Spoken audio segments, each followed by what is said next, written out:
So hi everyone, I am Riya and welcome to our channel legal mind map. So आज हम cover करने वाले हैं अपना थर्ड वीडियो ऑफ सीपीसी। मैं आपको 10 वीडियोस के अंदर सीपीसी पूरा पढ़ा दूंगी अच्छे से, आपको कोई ऐसा डाउट नहीं बचेगा और कोई ऐसी चीज़ नहीं होगी जो मैंने कवर नहीं की होगी। ठीक है, सो लेट्स स्टार्ट। सबसे पहले हम इसमें कवर करने वाले हैं इस वीडियो के अंदर institution of suits and types of jurisdiction जो होते हैं, जो हमारे सेक्शन 15 टू 20 के बीच में है। टेरिटोरियल जुरिस्डिक्शन हो गया, पेक्यूनियरी जुरिस्डिक्शन हो गया, सब्जेक्ट मैटर जुरिस्डिक्शन हो गया, place of suing with practical examples हम कवर करेंगे इस वीडियो के अंदर, and drafting tips for choosing jurisdiction in planes। ठीक है, so let's start our video. अब आता है jurisdiction अंडर सीपीसी, जो कि हमारा सेक्शन 15 से 20 के बीच कवर होता है। Jurisdiction means the legal power. Jurisdiction का मतलब होता है legal power of a court to hear, try and decide a case. वैसे तो most of the people, आप लोगों को पता ही होगा कि jurisdiction होता क्या है, बट मैं फिर भी बता देती हूँ कि ऐसा नहीं हो सकता है कि दिल्ली में कोई क्राइम हुआ और आप चाह रहे हो कि मुंबई में आप उसको केस फाइल करें। कोई ना कोई रीजन होना चाहिए मुंबई में उस केस को फाइल करने का, या तो क्राइम मुंबई में कमिट होना चाहिए या फिर वो पकड़ा मुंबई में जाए, या कुछ ना कुछ ऐसा होना चाहिए, लिंक्ड होना चाहिए अगर आपको उसका केस वहां पे फाइल करना है तो। ठीक है, now jurisdiction means legal power of court to hear and try and decide a case, कि कौन से कोर्ट के पास किसी केस को सुनने की, उसको सॉल्व करने की, उसके ऊपर डिसीजन सुनाने की पार है, ये जुरिस्डिक्शन डिसाइड करता है कि जुरिस्डिक्शन में अगर वो मतलब वो जुरिस्डिक्शन पार देता है, अगर इसकी इस कोर्ट के पास पार है या नहीं। जैसे मैंने अभी आपको बताया कि कुछ कोर्ट होते हैं जो छोटे मैटर्स को ही हैंडल कर सकते हैं, अगर वो उन मैटर्स को हैंडल करेंगे जो उनकी पार से बाहर है तो वो रॉन्ग जुरिस्डिक्शन होगा। और या फिर कुछ स्टेट अकॉर्डिंग या क्राइम भी ऐसे देखा जाता है जहाँ पे हुआ है या फिर कोई ना कोई लिंक्ड होता है, और वही स्टेट वही जगह उसको हैंडल कर सकती है। अगर कोई भी बिना लिंक के कोई और कोर्ट, किसी और जगह का कोई कोर्ट जो है वो मैटर उसको मतलब उस मैटर को हैंडल करेगा, तो वो जुरिस्डिक्शन से बाहर हो जाता है और उनके केस जो उनका जो डिसीजन होता है वो माना नहीं जाता, वो रॉन्ग होता है। ठीक है, so if a court does have jurisdiction, अगर कोर्ट के पास जुरिस्डिक्शन है, so it's decision become void. ठीक है, मतलब sorry, does not have, I am so sorry, does not have. अगर एक कोर्ट के पास जुरिस्डिक्शन नहीं है तो उसका डिसीजन वॉइड हो जाता है, यानी एकदम गलत, कोई नल है, कोई फायदा नहीं उस डिसीजन का।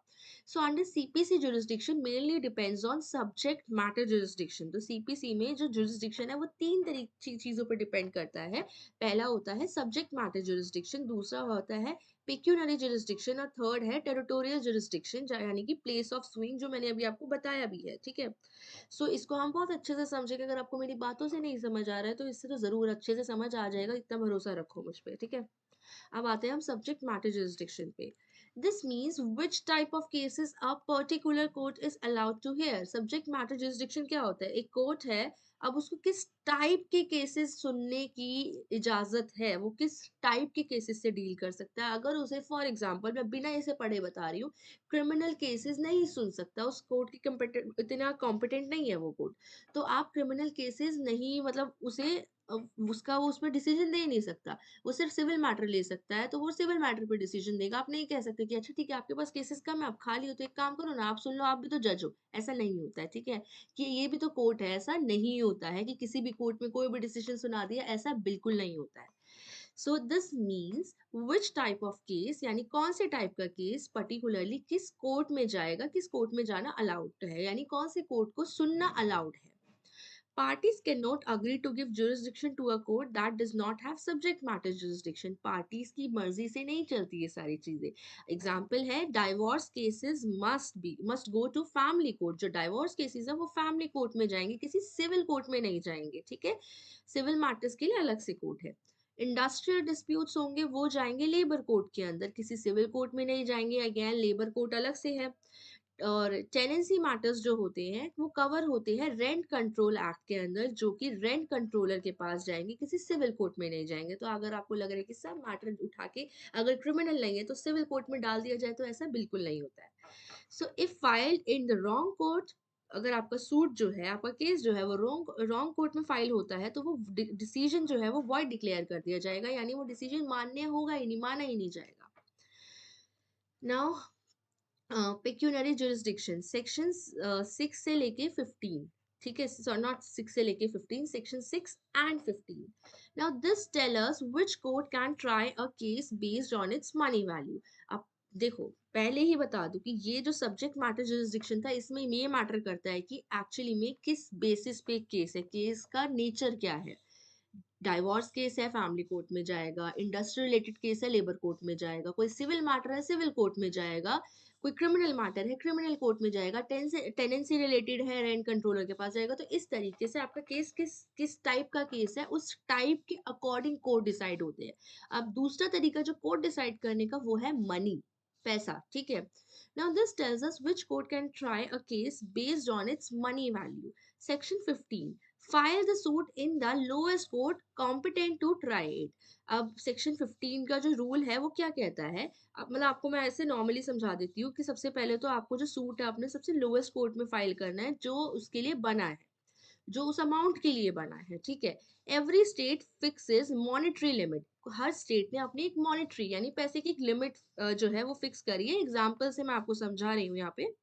सिविल जज यानी जो जूनियर है सबसे, उसमें क्या आता है, वो कौन से मैटर्स को सुन सकता है, up to rupees 5 lakh, up to rupees 5 lakh के मैटर्स को वो सुन सकता है। देन सिविल जज जो सीनियर कैटेगरी में आ रहे हैं वो सुनेंगे अप टू रुपीज 20 लाख।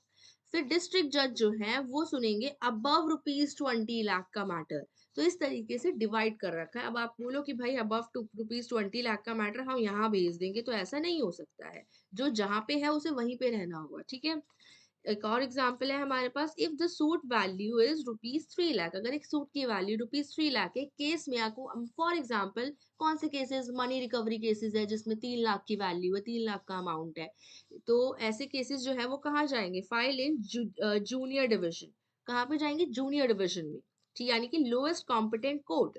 ठीक है, जैसे देखो हमने यहाँ पे ऊपर देखा भी है कि अप टू 5 लाख तक जो है जूनियर डिवीजन ही सुन रहा है, ठीक है। मैंने ज्यादा डर्टी कर दिया, एक तो ये मेरे को इसके, anyways, if the suit value is rupees 25 lakh, अगर हमारे सूट की वैल्यू रुपीज 25 लाख है, तो वो जो फाइल होगी वो डिस्ट्रिक्ट जज के पास जाएगी, एज रिटन हेयर। डिस्ट्रिक्ट जज के सामने लिखा है above rupees 20 lakh. So I hope आपको समझ आ रहा होगा। नाउ थर्ड में आता है फ्रॉडेंटली, ठीक है, ये हमारा बीएनएस आ जाता है। 39 सेक्शन 390 आईपीसी का आ जाता है 25 सेक्शन, ठीक है। इसकी डेफिनेशन समझ लेते हैं हम, फ्रॉडेंटली क्या होता है। अ पर्सन एक्ट फ्रॉडेंटली, एक पर्सन जो है फ्रॉडेंटली एक्ट कर रहा है, पहले समझ लो कि ये मैं कोई जुरिस्डिक्शन नहीं बता रही हूँ, ये अभी हम पिक्यूनरी कवर कर रहे हैं, इसके आगे हम आ गए हैं, अभी थर्ड टाइप हमारा बचा हुआ है, ठीक है। A person act fraudulently if they act with an intent to defraud but not otherwise, ठीक है। एक पर्सन फ्रॉडेंटली में कब काउंट होगा, जब उसने ना इंटेंशन रखा है किसी के साथ लाइक डी कुछ डिफ्रॉड करने का, अदरवाइज मतलब और किसी केस में नहीं माना जाएगा इसे। अब इसे डिसऑनेस्टी से कैसे अलग माना जाता है, डिसऑनेस्टली मतलब होता है जो फोकस करता है कि अपना अपना फायदा और लॉस पे of property, focus on gain और लॉस ऑफ प्रॉपर्टी। और जो फ्रॉडेंटली होता है वो फोकस करता है डिसीट और चीटिंग समवन, किसी को चीट करना, किसी को डिसीट करना, ठीक है। डिसऑनेस्टली क्या हो गया, भाई मेरा फायदा हो रहा है, उसका फायदा हो ना हो मुझे फर्क नहीं पड़ता, हो सकता है मेरा भी फायदा उसका भी फायदा, तो वो डिसऑनेस्टी में हम एक बार काउंट कर सकते हैं। लेकिन फ्रॉडेंटली में हम वो चीज काउंट करेंगे कि भैया मेरा मेरा फायदा उसका हो नहीं सकता, मैं होने ही नहीं दूंगा उसका फायदा, प्रॉपर चीटिंग कर रहे हैं उससे, उसका पैसा छीन रहे हैं गलत तरीके से, मिस यूज कर रहे हैं कुछ चीज, इस तरीके से है वो होता है, पूरा फ्रॉड में आ जाता है। अब एग्जाम्पल है, if a person creates a fake property document, एक पर्सन है जो फेक प्रॉपर्टी डॉक्यूमेंट क्रिएट कर रहा है किसी को चीट करने के लिए, तो वो फ्रॉडुलेंट में काउंट हो जाएगा। Even if no one loses money immediately, कोई अचानक से मनी नहीं लूज कर रहा है, the intention to deceive is enough, तो वो जो इंटेंशन है ना उस पर्सन का कि उसने फर्जी कागज बनवाए, ठीक है ना, फेक प्रॉपर्टी डॉक्यूमेंट्स बनवाए चीट करने के लिए, वो इंटेंशन क्लियरली बता रहा है कि उसके इंटेंशन रॉन्ग थे, तो वो आपका वो जो इंटेंशन है वही इनफ है इस चीज को प्रूफ करने के लिए कि ये चीज आपके फ्रॉड में काउंट होगी।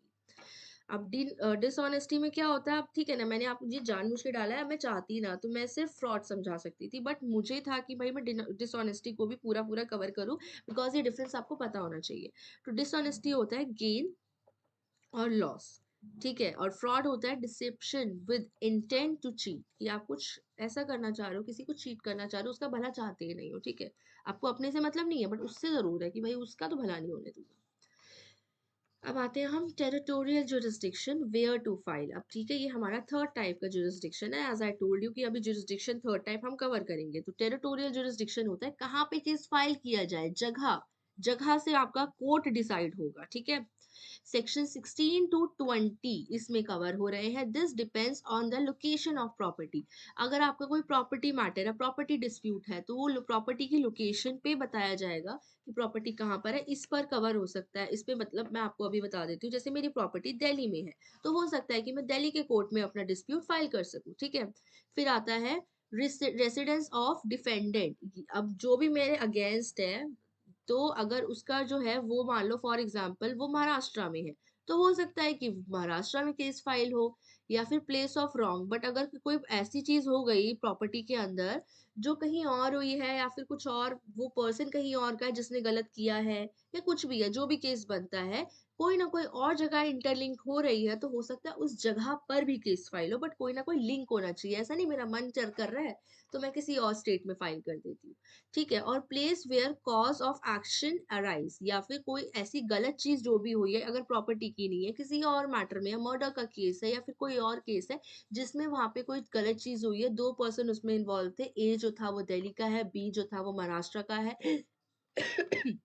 So sorry. ठीक है, सो ए दिल्ली का है, बी महाराष्ट्र का है, और बीच में जो पर्सन है सी है वो कहीं और का है, वो चंडीगढ़ का है, ऐसा मान लो आप। तो अब क्या होगा कि वो जो अगर मतलब जो गलत हुआ है, फॉर एग्जाम्पल गलत जो हुआ है वो चंडीगढ़ में हुआ है, तो फिर वहां पे वो मैटर सुना जा सकता है, ऐसी पॉसिबिलिटी है। ठीक है, सो ये सारी चीजें कैसे डिसाइड होंगी, मैं अभी आपको सिर्फ इतना समझा रही हूँ कि किन किन चीजों पे मैटर मतलब सुना जा सकता है, किसी जगह पे क्या क्या चीजें होती है इंपॉर्टेंट। ये मत मान लेना कि वहीं पे ही सुना जाएगा। अब आता है suits related to immovable property. Section 16 to 18 ये कवर करते हैं एक सूट। ठीक है, केस जो रिलेटेड है इमूवेबल प्रॉपर्टी की। इमूवेबल प्रॉपर्टी हम सबको पता है। So this is based on the rule property where situated. ठीक है, तो ये किस जगह पे होगी, जहाँ पे प्रॉपर्टी सिचुएटेड है। कहाँ पे, जहाँ पे प्रॉपर्टी है। जैसे अगर प्रॉपर्टी दिल्ली में है तो वो सूट दिल्ली में रजिस्टर होगा, अगर प्रॉपर्टी पुणे में है तो वहां रजिस्टर होगा, इस तरीके से। Section 16 main rule, file the suit where the property is located. ठीक है, जो सेक्शन 16 है वो मेन रूल है, वो वही कहता है कि सूट वहां फाइल करो जहाँ पे प्रॉपर्टी लोकेटेड है, जो कि डिस्प्यूट प्रॉपर्टी है आपकी, जिसके ऊपर आप सूट फाइल करना चाहते हो। ठीक है, अब एग्जांपल है पार्टीशन सूट। सो हाउस जो है वो है मुंबई में, so suit must be filed in Mumbai. अगर आपका जो पार्टीशन सूट है, जो और जो हाउस मुद्दा है उसके ऊपर कि भाई हमें इस हाउस का पार्टीशन सूट करना है, तो वो अगर मुंबई में है तो आज आपका जो सूट होगा वो मुंबई में फाइल होगा, even if parties live in Delhi, चाहे पार्टीज आपकी दिल्ली में रहती हो। अब आता है second mortgage suit. Easement rights हो गए, लैंड डिस्प्यूट्स हो गए, या फिर पोजेशन वाला हो गया क्लेम। सो ये सारी चीजें फाइल कहाँ होगी, जहाँ पे जो लैंड और हाउस जिसके ऊपर भी हम केस फाइल करना चाहते हैं वो सिचुएटेड है, यानी जो वहां पे लोकेटेड है। आई होप काफी मतलब मैंने बहुत खोल के एक्सप्लेनेशन दी है, टू मेक श्योर कि आपको अच्छे से समझ आ जाए। तो प्लीज ओके, अगर कोई डाउट हो तो मुझे बताना कमेंट बॉक्स में। अब आता है हमारा proviso of section 16, if the relief can be obtained by personal obedience। अगर जो रिलीफ है वो पर्सनल ऑबिडेंस से ऑब्टेन होती है, जैसे कि इंजंक्शन हो गया, then the suit can be file. तो सूट कहाँ फाइल होगा, where the property is situated. जो प्रॉपर्टी है वो जहाँ सिचुएटेड है वहां पे, या तो डिफेंडेंट जहाँ पे रहता है, कौन, प्लेंटिफ की बात नहीं हो रही है, किसकी बात हो रही है, डिफेंडेंट जहाँ पे रहता है या फिर काम करता है वहां पे। ठीक है, किस सिचुएशन में, if the relief can be obtain bye personal obligation, यानी कि इंजंक्शन से अगर रिलीफ मिल रही है तो। ठीक है, अब एग्जाम्पल क्या है, defendant lives in Delhi, the land is in Kolkata. अगर डिफेंडेंट जो है, प्लेंटिफ आपको पता है जो केस करता है, डिफेंडेंट जो है जो खुद को डिफेंड करता है the other party. So defendant अगर मान लो दिल्ली में रह रहा है और जो लैंड डिस्प्यूट चल रहा है वो कहाँ का चल रहा है, वो कोलकाता का चल रहा है। ठीक है, सो सूट फॉर इंजंक्शन, यानी कि जो सूट होगा इंजंक्शन का। इंजंक्शन क्या होता है, एक ऐसा ऑर्डर होता है जो लाइक टेम्परेरी तौर पे उस टाइम पे, जैसे मान लो सूट चल रहा है तब तक के लिए, जब तक कोई डिसीजन नहीं निकलता आप इस प्रॉपर्टी को बेच नहीं सकते हो। इस एग्जाम्पल की तरफ से नहीं बोल रही हूँ, मैं अलग से बता रही हूँ।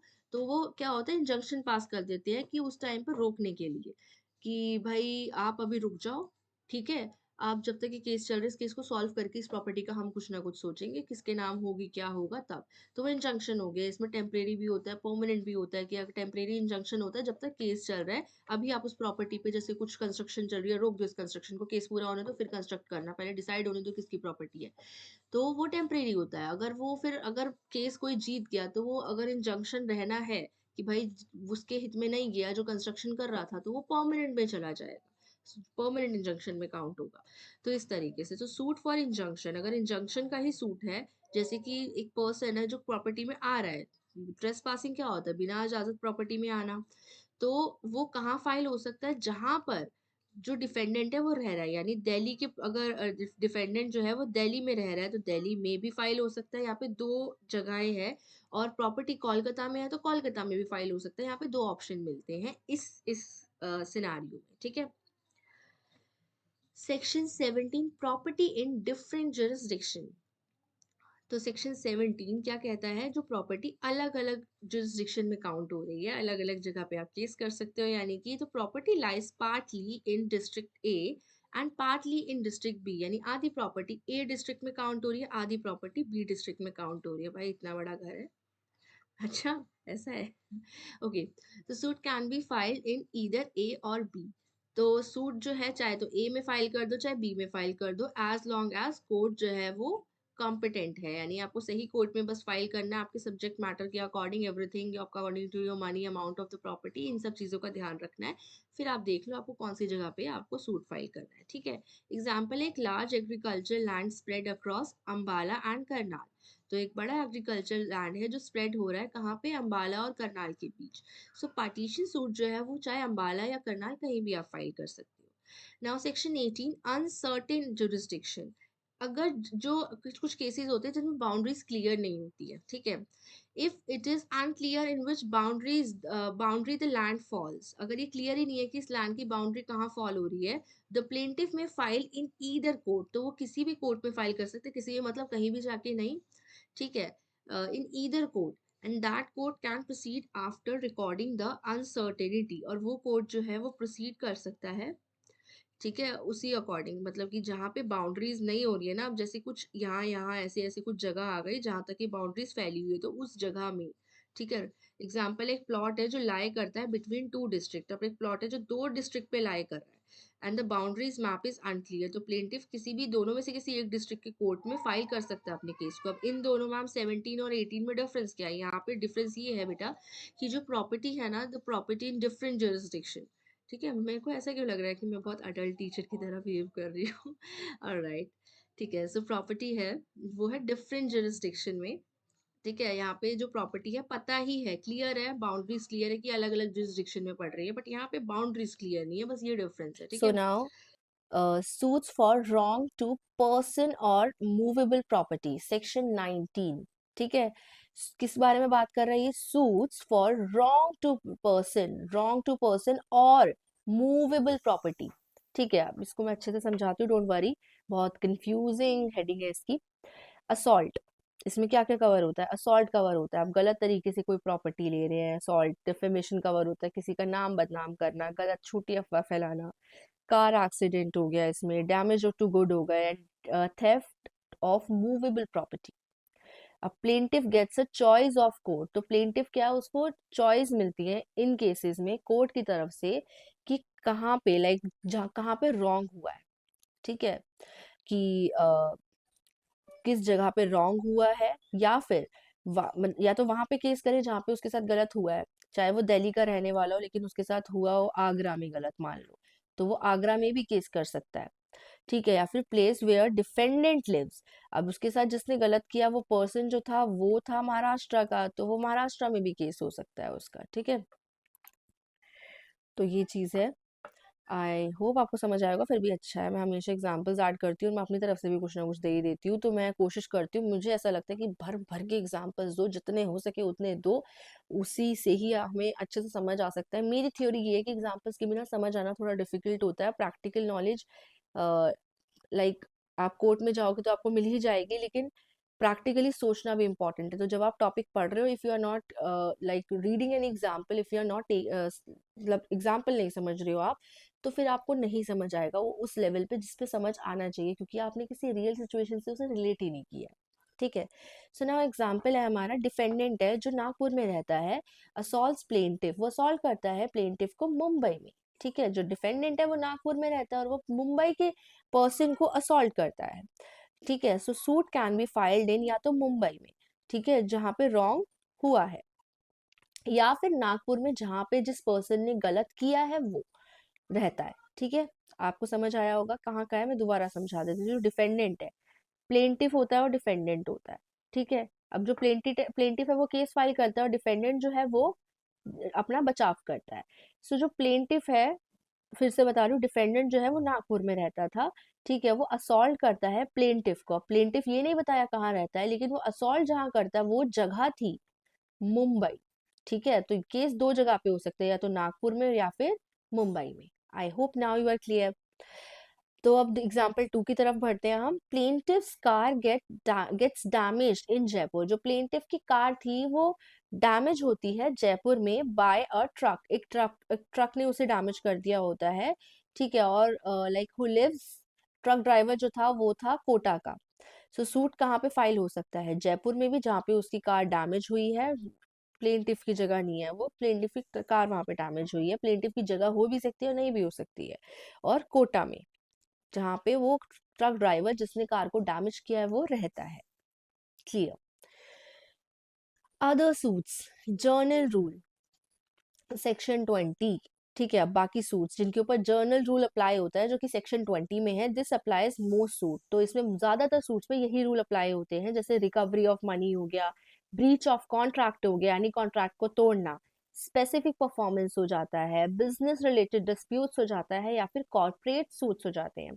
अब suits can be filed where, कहाँ पे ये सारे सूट्स फाइल हो सकते हैं, ये सारी कैटेगरीज है सूट्स की। ठीक है, सो ये कहाँ फाइल हो सकते हैं, जहाँ पे डिफेंडेंट रहता हो। ठीक है, जो बचाव करता है अपना, जो अपना बचाव कर रहा है वो रहता हो यहाँ जा तो, या फिर डिफेंडेंट वर्क्स, या फिर वहां पर कहाँ जहाँ डिफेंडेंट वर्क करता हो, या फिर अपना बिजनेस चलाता हो, या फिर जहाँ पे कुछ गलत हुआ हो, चाहे पूरी तरीके से या थोड़ी बहुत, लाइक शुरुआत हुई है वहां पे गलत होने की, वहां तो गलत वाली जगह लिंक हो रही है कहीं ना कहीं काफी बड़े लेवल से।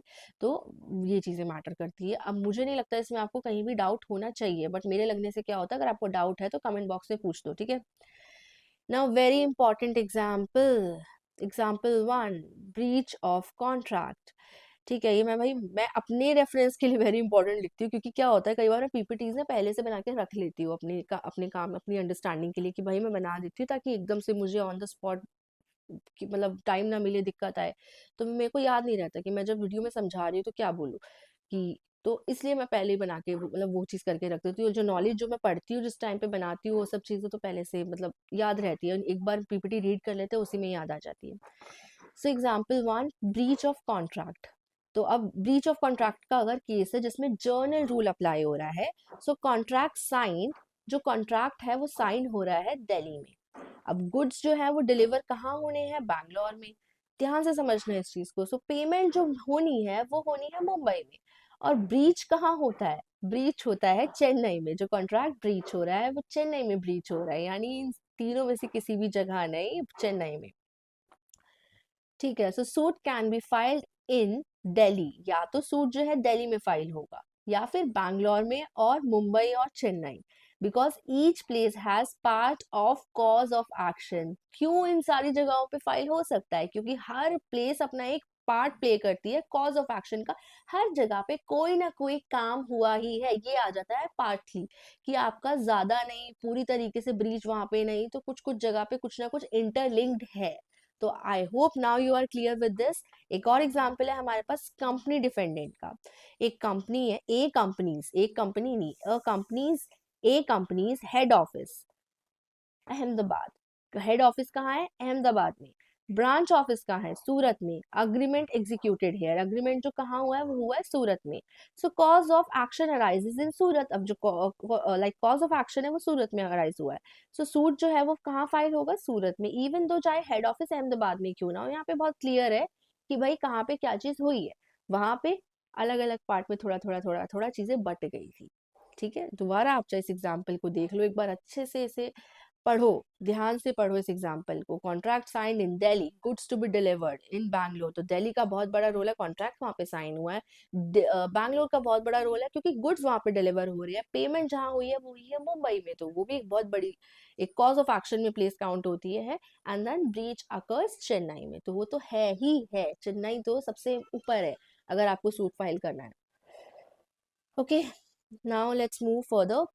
हाउ टू राइट जुरिस्डिक्शन, ठीक है, पैराग्राफ इन प्लेन।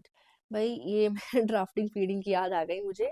ठीक है, so your plaint must clearly explain why this court has jurisdiction. आपके प्लेन को बहुत क्लियरली एक्सप्लेन करना पड़ेगा कि कोर्ट के पास क्या कैसे जुरिस्डिक्शन है, वो क्यों इस केस को डील करेगी कोर्ट। ठीक है, sample of draft है honorable has territorial jurisdiction section 20 because this cause of action arose in and the defendant carries on business within the jurisdiction of this court। देखो ये आप लोगों को लिखना नहीं आएगा, मैंने डाल दिया है। ये आता है लाइक लास्ट सेकेंड ईयर में 5 years LLB के जब आता है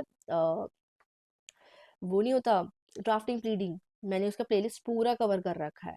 तो इन सब में ये सब चीज़ें लिखनी आती है, आपको वैसे लिखना नहीं आएगा। ये आप अपनी लाइक अवेयरनेस नॉलेज के लिए रख सकते हैं इसको। ठीक है, ओके। सो हमारे केस लॉज हैं, केस लॉज पे आते हैं। तो हमारा जुरिस्डिक्शन के ऊपर केस लॉज है सेक्शन 15 to 20 CPC। रट लो, अच्छे से रट लो, ठीक है। IPC CPC रटने पड़ेंगे। BNS subject matter jurisdiction section 9, ठीक है। तो अब सब्जेक्ट मैटर जुरिस्डिक्शन सेक्शन 9 के ऊपर अगर हम केस लॉज देखें तो हीरा लाल पटनी वर्सेस श्री कालीनाथ 1962।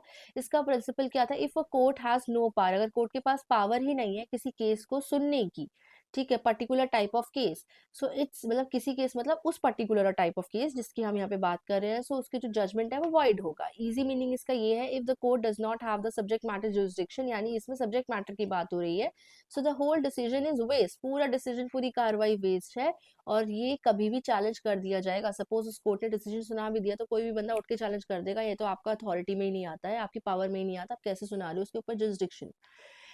आगे बढ़ते हैं। Now Dulabhai versus state of MP 1969। Principle क्या था? देखो मैं इतने भर भर के केस लॉस क्यों डाल रही हूँ, बच्चों ने मुझे क्लियरली बोला भाई मैम हमें केस लॉस चाहिए, बहुत सारे केस लॉस चाहिए, तो इसलिए मैंने भर भर के केस लॉस डाल दिए।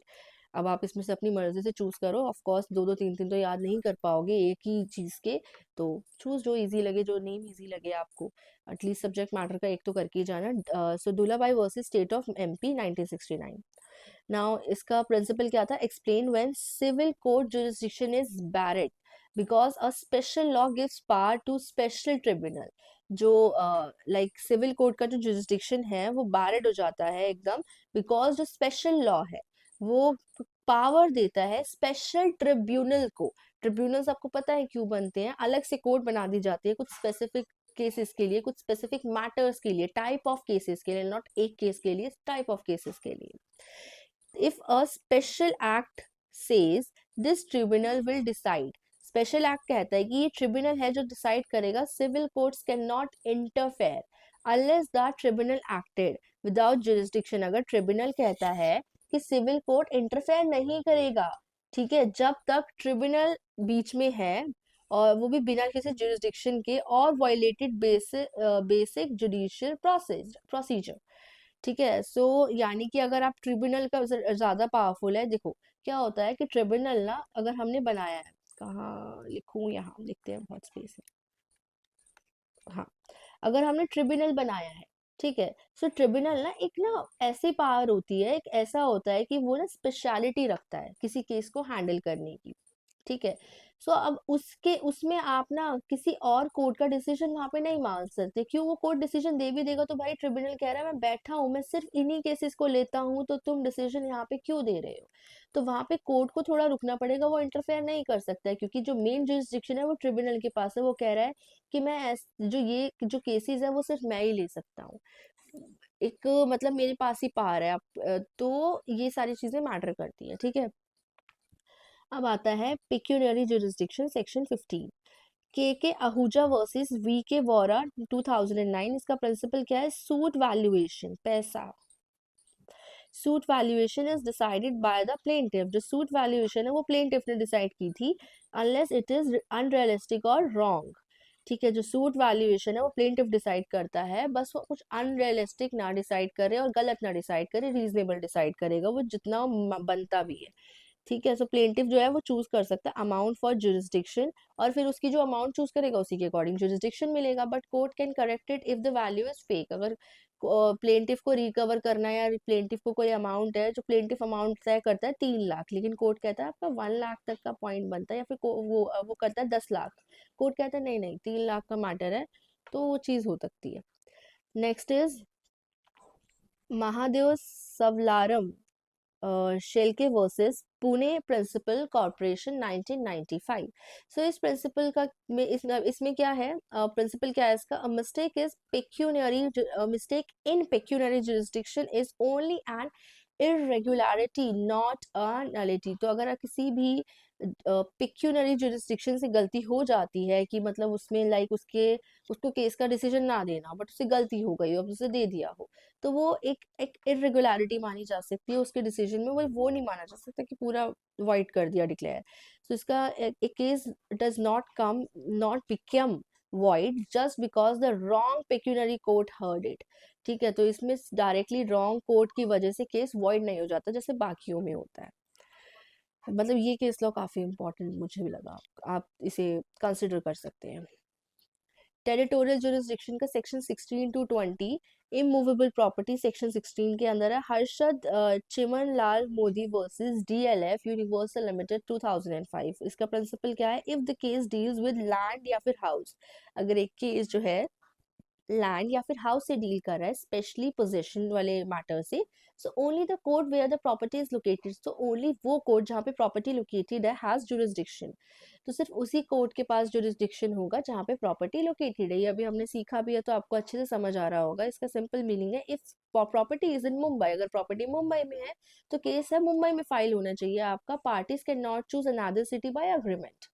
नाउ अंसाल हाउसिंग, दूसरे केस पे आ गई हूँ मैं 6 नंबर पे। Ansal housing and construction limited versus, I think AGB, AGB बोलेंगे इसे, एजेबी डेवलपर्स 2012। प्रिंसिपल है इसका, for personal obedience relief like injunction suit can be filed where property is और वेयर डिफेंडेंट लिव्स। सो इसका जो मतलब मीनिंग से ही समझा देती हूँ मैं आपको। इसमें नैरो एक्सेप्शन था इसके अंदर, एंड ये था only for injunction type suits. ये चीज पहले तो सिर्फ इंजंक्शन टाइप सूट के लिए थी कि मैंने आपको आई थिंक ये बताया भी था, इंजंक्शंस के मीनिंग बताए थे मैंने आपको। So suit can be file where property, जहाँ पे प्रॉपर्टी है या फिर डिफेंडेंट रहता है, दो जगह यहाँ पे बताई थी। ठीक है, section 20 other suits and contractual jurisdiction, ABC Laminar private limited versus AP agencies 1989। Principle क्या है इसका, parties can choose one court by agreement, parties एक कोर्ट चूज कर सकती है by agreement, but only among courts that already have jurisdiction under CPC. बट यहाँ पे भी चॉइस सिर्फ उन्हीं कोर्ट्स के बीच मिलती है पार्टीज को जहाँ पे जुरिस्डिक्शन पड़ता है कोर्ट का। ये नहीं किसी भी कोर्ट को चूज कर लिया। इजी मीनिंग इसका ये है भाई, contract can not create new jurisdiction, contract से नया जुरिस्डिक्शन नहीं बन जाएगा कि आज तो हमारा मन है हम आगरा में जाके देखेंगे इस मैटर को, तो नहीं, ऐसे नहीं होता है। Subject to like X jurisdiction, जो भी एक्स जुरिस्डिक्शन है उसका सब्जेक्ट अगर है एक्सक्लूसिव जुरिस्डिक्शन, यानी आपको जुरिस्डिक्शन दिए गए हैं, जैसे मान लो कोई लैंड आपका पड़ रहा है या कुछ भी है, दो के बीच पड़ रहा है, तो आप उसी में से चूज कर सकते हो। ठीक है, यहाँ पे बीच में मैंने लैंड दिखाया आपका। Okay, now Patel roadways limited 8 number पे हूँ मैं। पटेल रोडवेज लिमिटेड वर्सेस प्रसाद ट्रेडिंग कॉर्पोरेशन 1992। नाउ प्रिंसिपल क्या है इसका, company can be sued at its head office, और कहाँ पे कंपनी को स्यू किया जा सकता है, उसके हेड ऑफिस में या फिर उसके ब्रांच ऑफिस में। If cause of action arose here, अगर उसके ब्रांच ऑफिस में कॉज ऑफ एक्शन हुआ है तो यानी वहां पे कुछ गलत हुआ है, तो you don't need to be the company's head office, आपको जरूरी नहीं है कि आपको कंपनी के हेड ऑफिस में ही जाना पड़े। If the dispute happen at a branch, अगर डिस्प्यूट ब्रांच में हैपन हुआ है तो। Clear? So it's illustration time. तो अगर आप मेरी वीडियो को एंड तक देखते हो, उससे नॉलेज परस्यू करते हो, तो फिर मैंने इलस्ट्रेशन रखा है अपनी हर वीडियो में आप, जिससे आप मेरी वीडियो को देख के जो भी आपको समझ आता है आप ट्राई कीजिए कि आपको कितना समझ आता है, और अपना जो आंसर है वो कमेंट बॉक्स में मुझे बताइए। ठीक है, सो जो ए है like a contract to sell a piece of land, एक कॉन्ट्रैक्ट है जो सेल, जो किस चीज का है, पीस ऑफ लैंड का। A contract to sell a piece of land located in Jaipur to be, ठीक है, जो जयपुर में लोकेटेड है, क्या है, पीस ऑफ लैंड, ठीक है, ये जयपुर में लोकेटेड है और ये बी साइन करता है इस कॉन्ट्रैक्ट को, कौन साइन करता है, बी, ठीक है। अब the agreement is sign in Delhi, अब ये जयपुर में लैंड है और अग्रीमेंट जो है वो दिल्ली में साइन हो रहा है, यानी कि बी से साइन कर रहा है दिल्ली में, and the payment is to be made in Mumbai, अब जो पेमेंट जो बी दे रहा है वो मुंबई में दे रहा है, ठीक है। So later A refuses to hand over possession to possession of the Jaipur property, जो बाद में ए होता है वो मना कर देता है हैंड ओवर करने की, पोजेशन की, भाई मैं जयपुर की प्रॉपर्टी आपको नहीं देना चाहता हूँ। अब B wants to file a suit, अब बी सूट फाइल करना चाह रहा है स्पेसिफिक परफॉर्मेंस प्लस पोजेशन के बेसिस पे। सो इसमें क्वेश्चन ये है कि where can be file the suit, B suit कहाँ फाइल करेगा, ठीक है। One more take.